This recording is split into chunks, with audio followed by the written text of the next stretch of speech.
I am very proud and pleased to be the white sweet cream filling of your comedy Oreo tonight.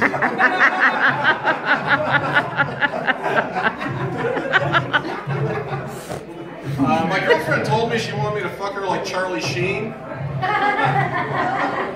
I snorted a bunch of coke, ripped off her clothes, and threw her out the window.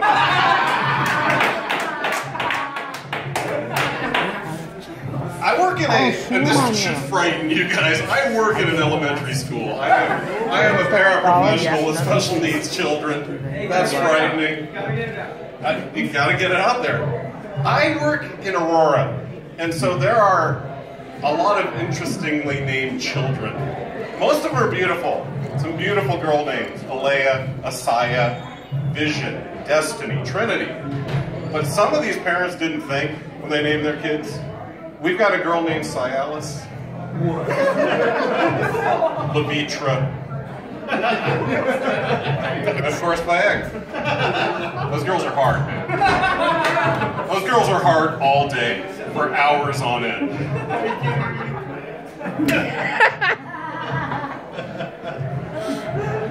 This actually happened yesterday. I was walking this kid out. His name's Samar.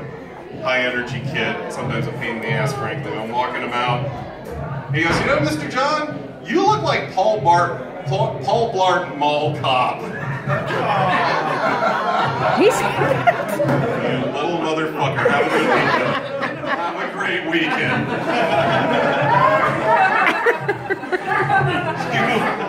Thanks. I'm going to deal with that for the next 24 to 48 hours. Thank you.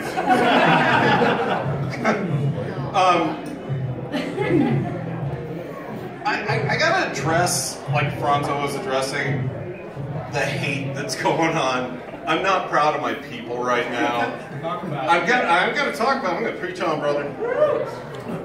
I'm gonna explain it, but I'm not gonna excuse it. I think there's a reason white people are so hateful. And I think it's because we are all, for the most part, most white people are a mix of European races, right? Very few of us are pure English, pure Italian. For example, I'm a quarter Italian and a quarter Sicilian. They hate each other. I've got Irish and English in me. They hate each other, exactly. I've got French in me. Everybody fucking hates them.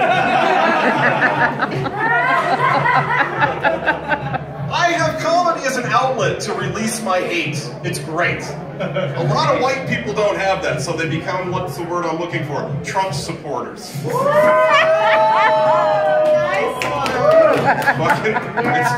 It's what's happening, man. It's a bummer. It's what's happening. What else do I want to talk about? Okay, so we know who's not voting for Trump. That's good.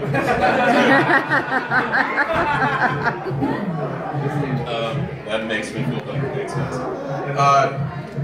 I know I have to deal every day with this face and this body. That I'm probably the most liberal cat in the room. That's saying a lot. This is a cool room. But I don't look like a liberal. I've got a haircut that looks like probably I'm from the area front. But if I grew it out, I'd look like Angela Davis circa 1971, so I don't do that. I've got a body that looks like I could play maybe safety in the NFL, but it's because I like food and I like to work out occasionally. That's what this is about. I'm basically a liberal wrapped in bacon.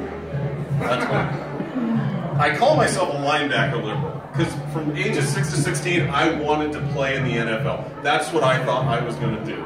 Then at 16, I was like, holy shit, that's a lot of work. I think I'll go to college and get my history degree instead. That's what I did. But I pictured myself, if I had made the NFL, the kind of guy I'd be, I would be that liberal linebacker. I pictured myself playing middle linebacker for our own Denver Broncos. And I'm lined up across from the first openly gay running back in the NFL. He shoots through that hole. I fill that hole. I stick him. I tackle that guy textbook. But I'm a liberal, I help him back up. I go, hey, how you doing, man? How's Gary doing? How's Gary doing? You know what?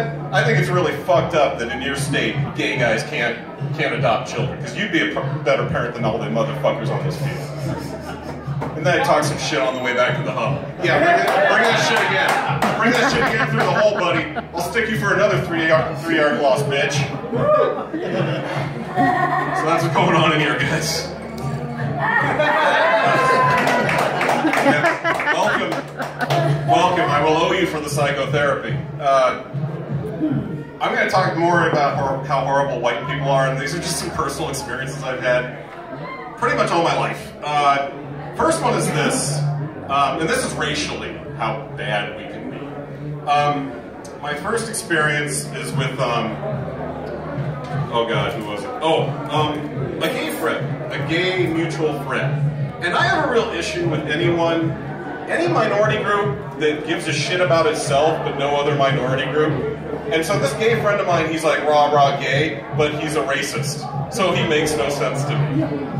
And so this is something that happened. I was doing landscaping with him one time, and you know, you don't use your nice manners. You don't use your pleases and thank yous when you're moving or doing landscaping or some shit work like that. All you see is the beer at the end of the tunnel. Okay? And so I go, hey, get me that, will you? And he goes, what color am I? Intimating that I need pleases and thank yous because he's white. But if he's a color, I can be an asshole and talk to him how I want. Wow. And so I said, because I'm a reasonable person, I said, I don't know, what color are you? Racist faggot? Is that a color?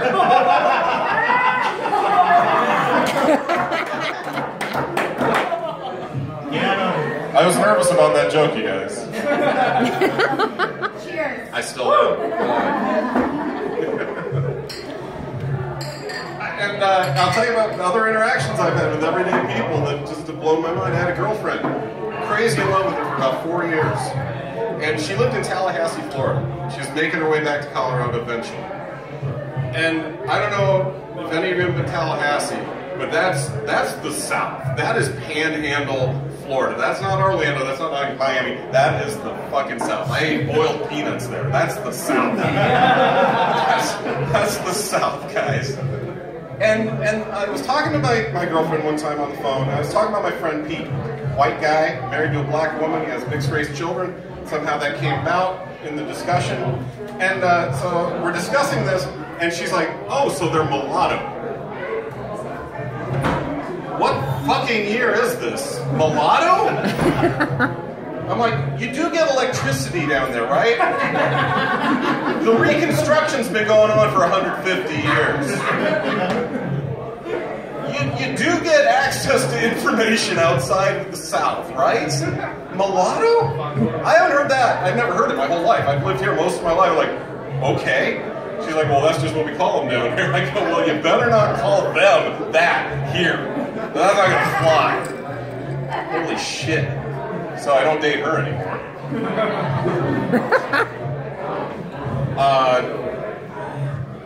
Oh, another guy, another douchebag. This is a guy we used to work with. You might still work with him.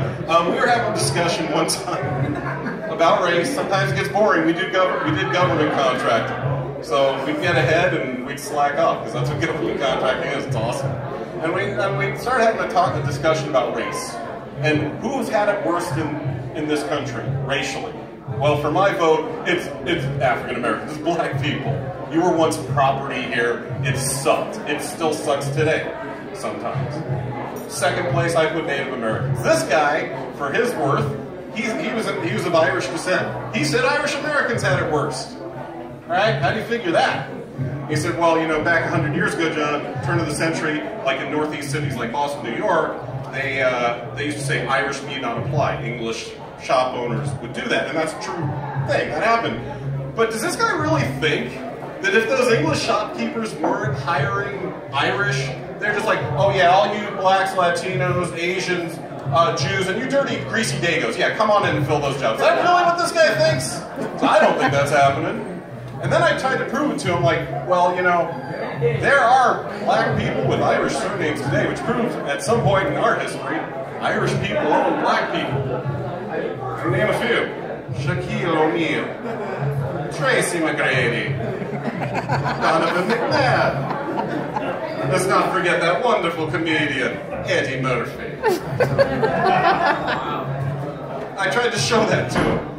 Because I thought, I've been almost 50 years on this planet. Apparently, I don't know how my comic face looks to Franzo. I'll let him guess how old I am. But I told the guy, I've been almost a half a century on this planet. I've never run into an Irish guy with an African surname, because Africans didn't own Irish that I've ever heard of. I've never run into a guy named Seamus Mbukwe, for an example. That doesn't happen. Doesn't fucking happen. Yeah, there's no guy named Patrick Ouagadougou. They don't exist because that didn't happen. All right, a couple more embarrassing things about white people, guys. My grandma. My grandma Jean. Actually, Grandma Jean wasn't that bad. She's just a product of her generation. She was born in 1925. She was part of the lost generation that fought World War II. Unfortunately, they were also separate but equal people. She was actually pretty moderate. She was a pro-choice Republican. But in my family, a left-wing communist nut jobs, she might as well have been Donald Trump. Poor woman. We have these family functions. Oh my God. Christmas, birthday, we're talking about shit. Once again, the issue of race comes up. Talking about mixed race relationships. Grandma, somebody says sideways, like, yeah, like Grandma would know about that. Grandma did fucking know about that, guys. And Grandma told us. Grandma's like, oh, you don't know. You don't know. I once dated a colored fella. That was really progressive of you, Grandma. Oh, it was wonderful. He took me from Brooklyn up to Harlem. We went Lindy hopping. We had Chinese food at a wonderful Chinky Chinaman restaurant. It was great. And then we came back down Hansom Cab style. Harlem, back down to Brooklyn. I believe the Hansom Cab was driven by a big-nosed Jew, though. Yeah, it was a lovely evening. That's the way Grandma talked. Maybe your grandparents were different than mine.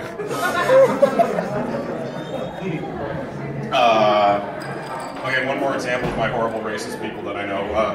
Let's go straight to Dad.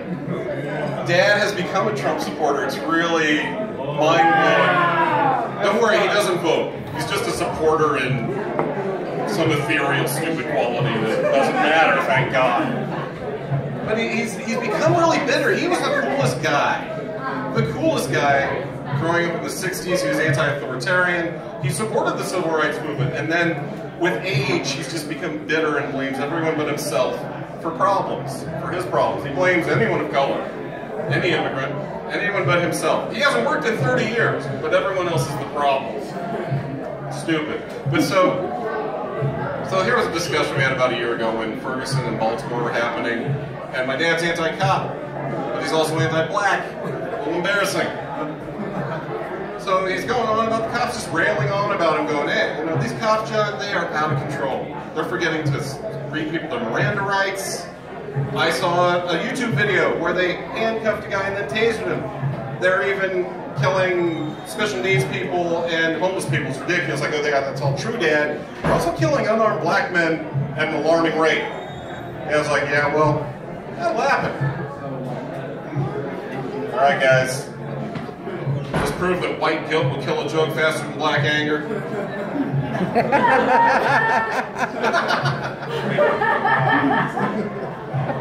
Alright, let's get off the racial shit. Let me talk about that I am old. I am 48, but I still got a sex drive, guys. I like the sex, yes.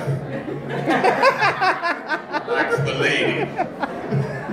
But I have a friend that's not the same way anymore, and he gained a bunch of weight. He weighs like 300 pounds now, and he just kind of quit. We were watching San Francisco 49ers play last season, and the reason I remember the San Francisco 49ers is their cheerleaders have those awesome gold lame shorts. Yeah, and they did this egregious camera shot where just like 5 of them were just boom, bent over. And I was like, yeah, 68 inches of high definition glory, fuck yes. I'm like, come on. And he's just like, eh. And I'm like, what is eh? He's like, you know, since I put on this weight, I just don't really care about sex anymore. I'm like, wow,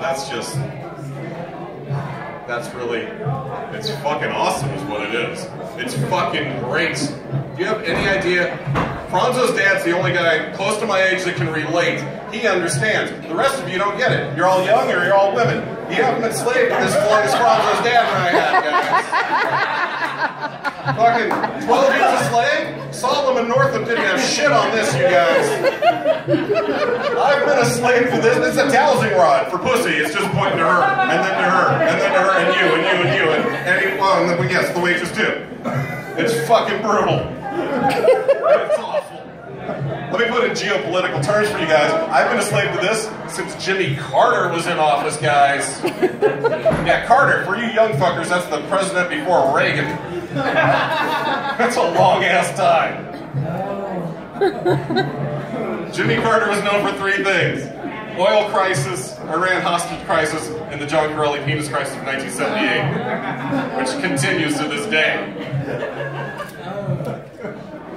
All right, one more joke, I'll get out of here, you guys. About porn. We haven't covered that yet. Covered everything else, though, haven't we? Racial, sexual, porn. Yes. Okay, here we go. Let's round it up. Another thing during the Carter administration. Okay, how do you guys, especially Franzo's dad, what was the first time you saw moving picture porn? What medium was it? Was it VHS? Was it film? Was it? Was it maybe? Maybe. That's pretty sweet. What was yours? Was yours VHS? See, I must have seen it at an early age. I was like 11, 1979. I saw it on 16mm film, you guys. Yeah, badass, right? No, it's really awful, actually. Here's the scene. 1979, 11. 2 other 11-year-old friends and our 13-year-old, his dipshit 13-year-old brother. We're latchkey kids. The parents are at work. It's summertime. And it's so old, we didn't even call it porn. It was dirty movies back then. It was dirty movies, you guys. I go see some dirty movies. My dad's got some dirty movies in his closet. All right, let's check it out. Yeah, you understand the effort, though. I want you to understand the effort that went into this. You have to set up that goddamn paper screen on a tripod. You got to get that rusty 1953 projector that looks like it was taken to Korea to cover footage of the war. You got to take that goddamn spool and stick it on. And these are 11-year-old and 13-year-old fumbly-fingered fucks just getting all excited about our dirty movie. Good luck. You got to thread that thing through a projector. Make sure it doesn't burn on the aperture plate. Not that I knew what the fuck that was when I was 11, but I learned later. Reel it, start it. Fuck, it's upside down. God damn it. You gotta shit. You gotta fucking okay. Oh, God. We're on screen. 45 minutes later, we're on screen. Spitting, I'm so upset about it still. What are we treated to? Black and white, mid-70s, grainy, very, very hairy porn. It's like a Wookiee bush meeting a Sasquatch, you guys. Just fucking awful. Just awful. So, all I want to say is for you guys that got your porn on the internet, all you millennials that got it that way the first time and bitched about buffering,